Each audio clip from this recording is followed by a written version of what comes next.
Welcome to ARP week 2. The introduction this week will be brief because we have a short week with only one class on Wednesday. So I'm asking you to read the study material that I will upload on Monday, so that on Wednesday we can directly discuss the topic. Our approach in robotics, as we have illustrated and discussed in the previous introduction clip, our approach is that of a concurrent, distributed software. So for us, robot programming is the technique of writing the software on board of the robot or in a simulator, or both, as a concurrent program and a distributed program. Concurrent means that is composed by a set of separate sequential program, non-parallel program, so classical algorithm interacting each other, and distributed because probably, or maybe, we don't know, but they may with no difference in the result, can stay in one machine, two machines, several machines, in a network of machines in general. And even if they are in one machine, they are pseudo parallel. So it's a set of tasks. We call the task as a general term, and this term encompasses all sequential traditional algorithms, other names that we will learn very soon. Specific name are processes, threads, and modules. I've also to stress the concept of communication channel.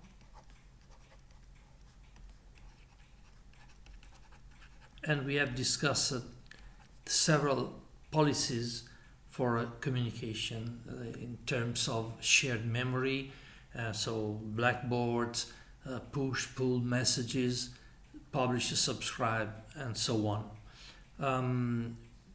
We will learn also the fact that theoretically there is another principle of communication. Communication channels of this kind are related to data exchanged between the modules, the tasks. But there is also a form of reduced, very simple data, the simplest possible data that normally are called events, or in the POSIX terminology, signals.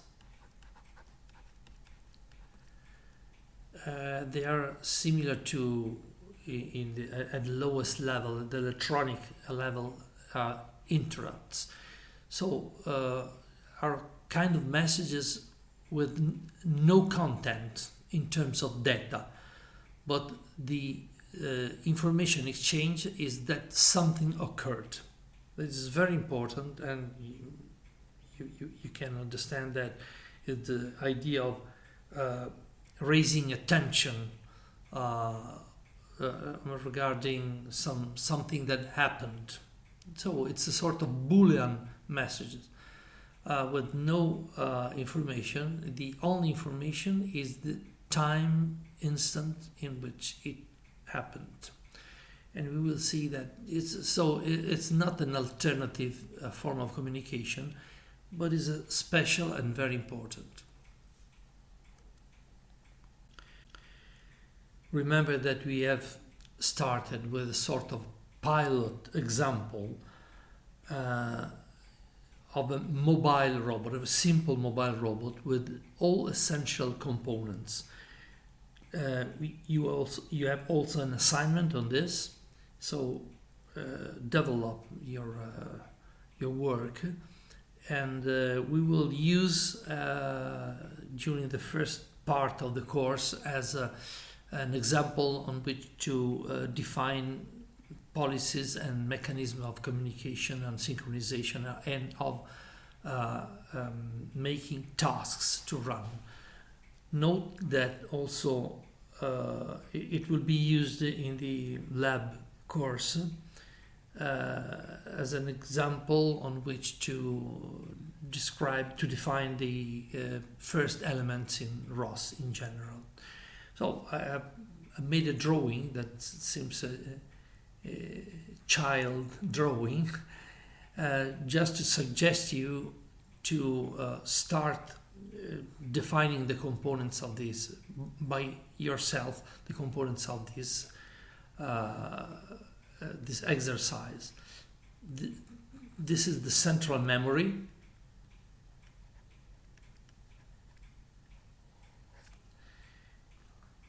All rectangles are tasks. This is the central memory with the two-dimensional memory that has the representation of the environment and of the robot itself. Here is the manager of an updater of the central of the representation of the environment and of the robot itself, and so it communicates with all other tasks. A task that drives the laser scanner, this one. The task that drives the GPS, we have defined the separate device to locate the robot. So they all talk with the manager and cooperate with it to manage the updating the environment. There is also the emergency manager. We have discussed it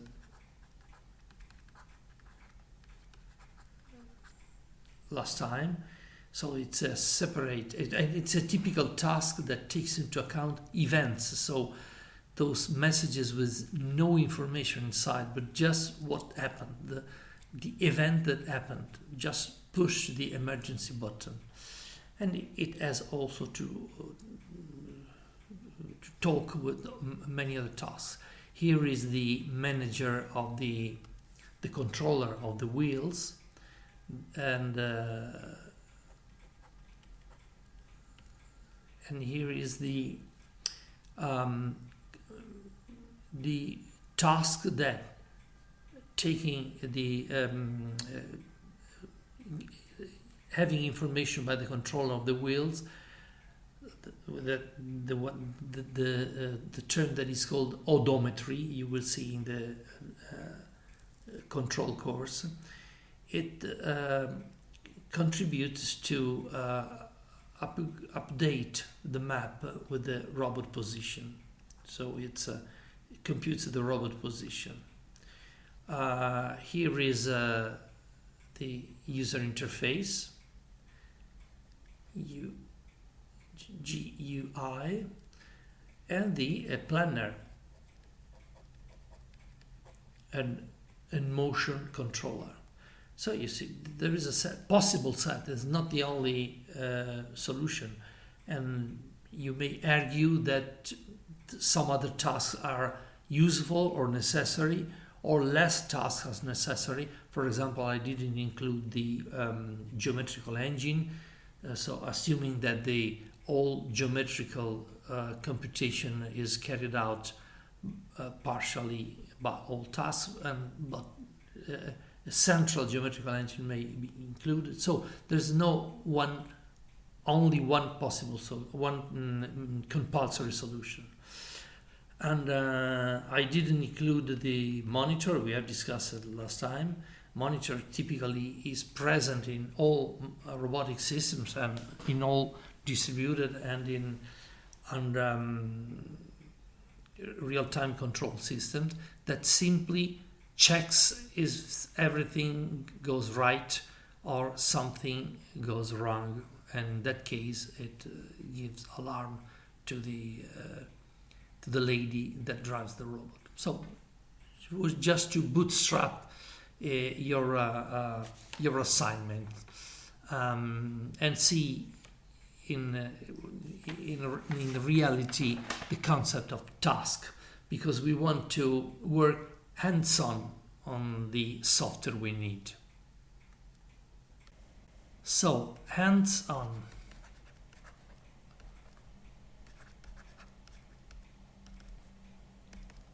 So to be hands-on or a real system or with mechanical parts, mechanical and physical parts, or in simulation, we need basically two things. One, the operating system,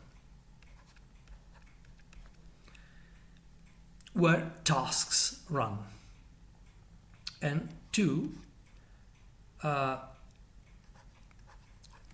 program principles,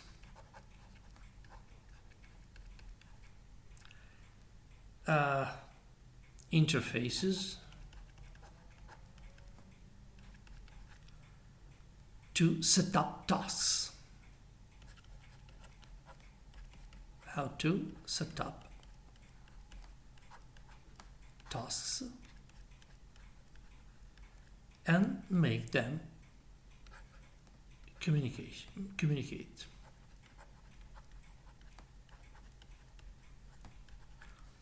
So two things. We must know the characteristics of a typical operating system for robotics, and basing on that, well, the wall clock was speaking. Well, the operating system and the internal structure, and just to understand the principles for starting tasks, processes and threads, and how they can communicate, including efficiency and all other characteristics, so that we can choose a way or with respect to another way.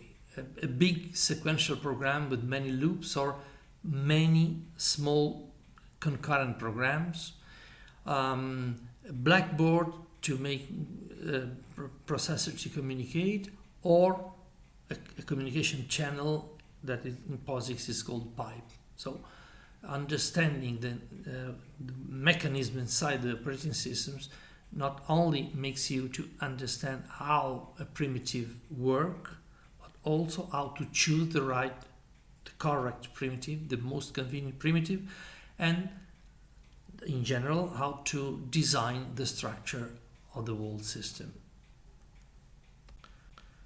Note that the operating system of the machine that I'm using in this very moment is as a crowd of such tasks, because the operating system I'm using now, while I'm recording this video clip, is exactly the same that we can use to drive a robot, and it's mostly used in embedded systems, in automation systems, and in robotics, and powering the ROS system and another system like that.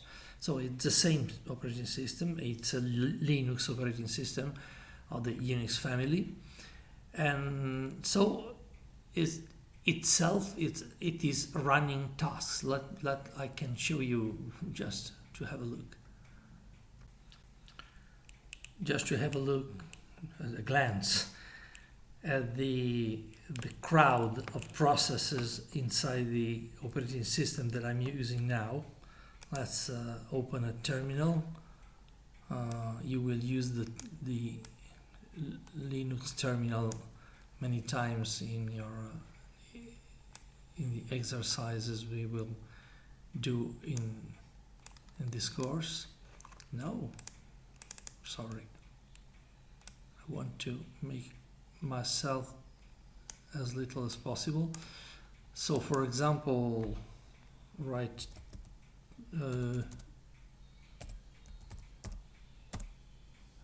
well, this is a list of the top tasks running in the tasks that in this case are mostly processes.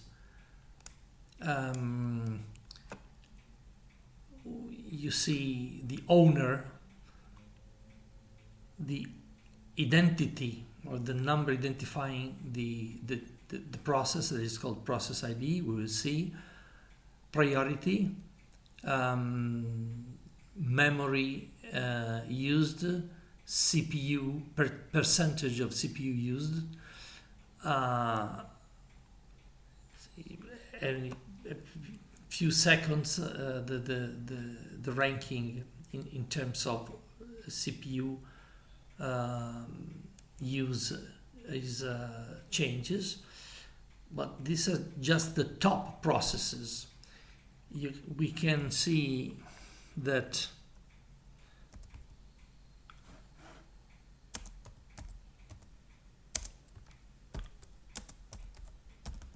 this is the full table. Oh, sorry.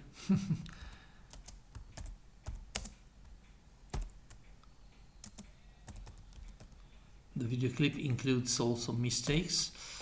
Okay, this is in the order of the process ID, process identifier. Number one is the first one, the first process that started when I bootstrapped the system, the number one, and then number two, number four, and so on and so forth. The owner is root in many parts. If we go on, we see that here there's a lot, well, the lines are folding, so we cannot see easily.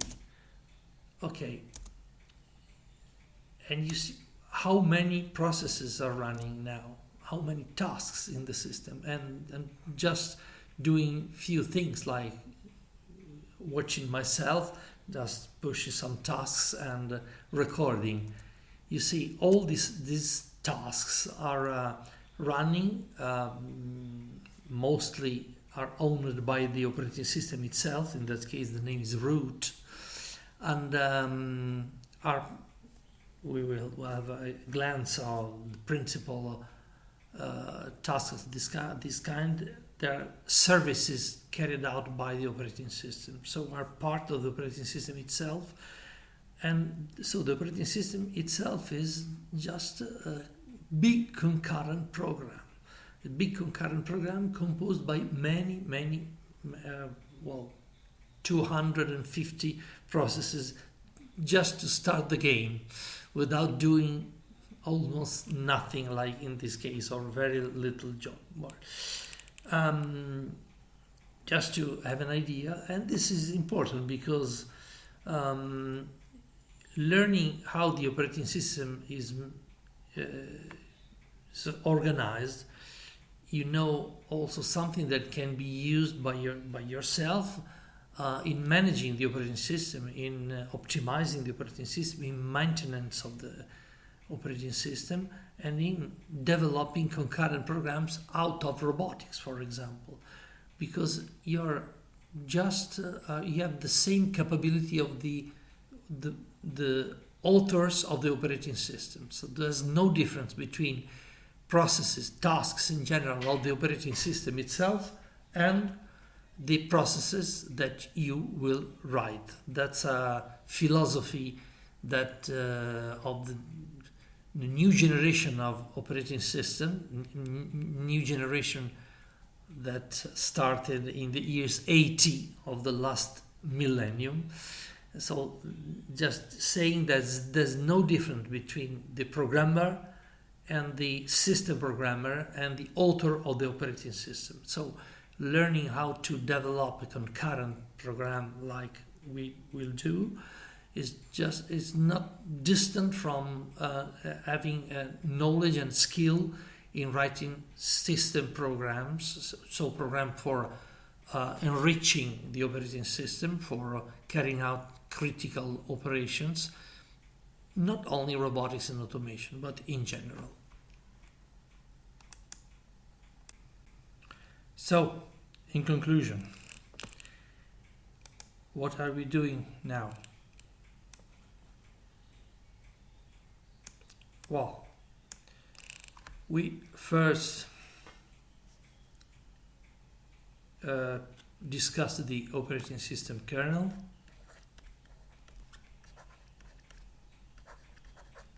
You have seen hundreds of tasks running in this operating system now, but the most part of them are services, so as to say, programs that may be stopped if we don't use those services. So we are interested in the kernel, that is the central part, the one who supports the how to run tasks, processes, how to make them communicate, and to manage events and so on. So first we want to discuss the kernel of the operating system, and we use the Unix Linux kernel.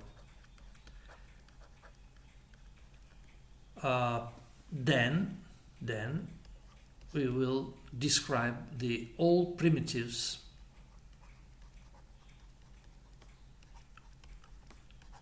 for tasks. How to start, how to kill tasks, how to make them communicate, how to synchronize, and so on and so forth.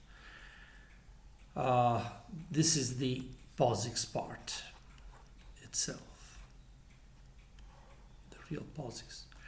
Well, also the kernel is POSIX kernel, since we will address only the POSIX compliant parts of the kernel. But why Linux?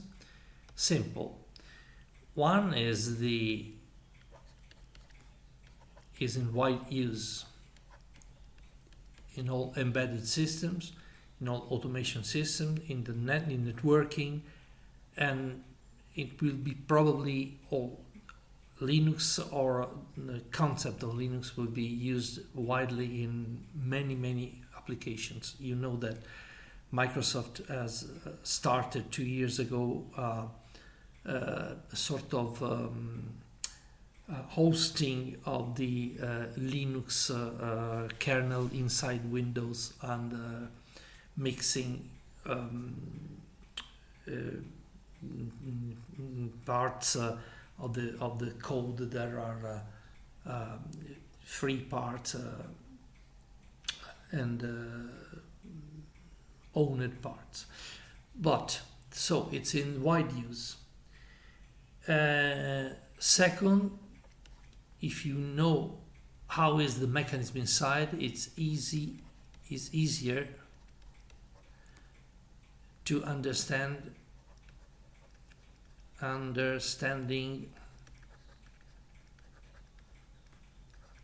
of the primitives, how they work, because they mention and they use concepts that are described inside the kernel. And C, I think it's enough. The concepts are very common concepts, not only relative to the Unix Linux kernel itself, but the same concept, the concept of scheduling, the concept of memory access, of environment, of managing signals and communication, synchronization, and so on, are common in all operating systems. So it's and in Linux, Unix are so clear and simple that it's easy. It is an easy background for advanced study in other operating systems, including the Microsoft family that has, and in particular the Microsoft for embedded system. environment that is much more complicated, but is based on the same concept. So, okay, that's the introduction for the second week, and with some ideas of the strong reason for going on. So hold on, and please study, read, and understand in advance the documents uploaded in our web, so that on the class on Wednesday we will discuss directly what you have already read. Okay, thank you very much, and bye, and we see you in a couple of days.